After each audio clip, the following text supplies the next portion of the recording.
Hello everybody, I am Dr. de Villiers and I'm a senior lecturer in the Department of Chemistry and Polymer Science, and I'd like to tell you briefly about our Applied Medicinal Chemistry program. If I was looking to choose a program at university, I think this one would be the perfect combination for me. When I was interested in beginning university, I was toying between physiology and chemistry. And Applied Medicinal Chemistry is an interdisciplinary program that includes subjects such as physiology, chemistry, biochemistry, which is looking at chemistry within a biological context, and so this would bring together my diverse interests in these subjects and possibly yours as well. The Applied Medicinal Chemistry course at Stellenbosch also includes offering in biodiversity and ecology, as well as some patent law. In the long run, we hope that this interdisciplinary degree would prepare you for careers in research, the pharmaceutical industry, as well as allied health science industries. Before we get into what an applied medicinal chemist would do at the end of the degree, I thought it would be interesting to show you what we describe as the drug discovery pipeline.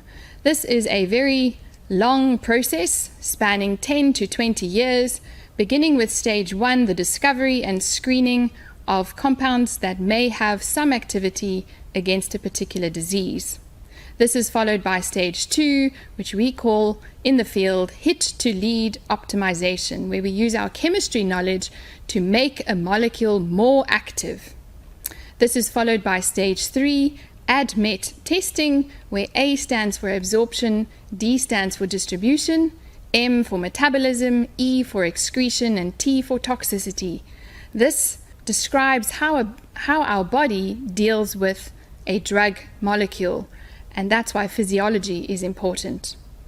Clinical trials is where a potential drug molecule is tested in patients or in the field, and if successful in stage 1, 2, and 3 clinical trials, this would lead on to registration of a drug and finally the launch. So where is a medicinal chemist, applied medicinal chemist, involved in this process? Typically stages 1, 2, and 3. So with a degree in this field, you might be involved in identifying pharmaceutically active compounds from natural sources, for example. That's why biodiversity and ecology has been included. You might be on the development end and synthesize novel drug candidates. With a physiology background, you would be able to be involved in determining the pathophysiological basis of various diseases. And finally, you might be involved in testing new drug candidates on theoretical cell or maybe even animal models. In the Department of Chemistry and Polymer Science, I am involved in antimalarial drug research, and this first image in the top left shows what we call a 96-well plate, where we are screening various compounds for antimalarial activity against a particular target of interest. This allows us to generate the graph underneath, which is referred to as a dose-response curve, from which we can determine the concentration at which the particular compound is active against this process of interest. An example of this is the antimalarial drug chloroquine. In my group, we use in silico or computational techniques to investigate how this compound interacts with the proposed target. And this has led us to the development of new derivatives, so in the optimization phase of this type of medicinal chemistry, where we make variations to the molecules using our chemistry knowledge. Eventually, we would like to investigate how these new compounds interact in cells themselves. You might be interested in what subjects you would do in this course, and I've summarized them here for the first, second, and third year. The first year is a typical BSc program where you would do biology, chemistry, maths, and physics, as well as a very interesting module, science in context.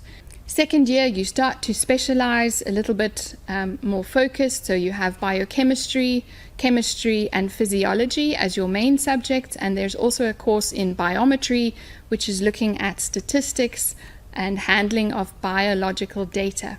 In the third year, you focus on chemistry and physiology as your core subjects.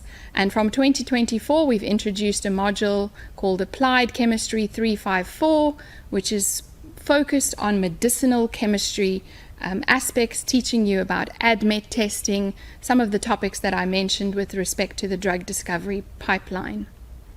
There's also electives in biodiversity and ecology, as well as intellectual property law for science, engineering, and technology.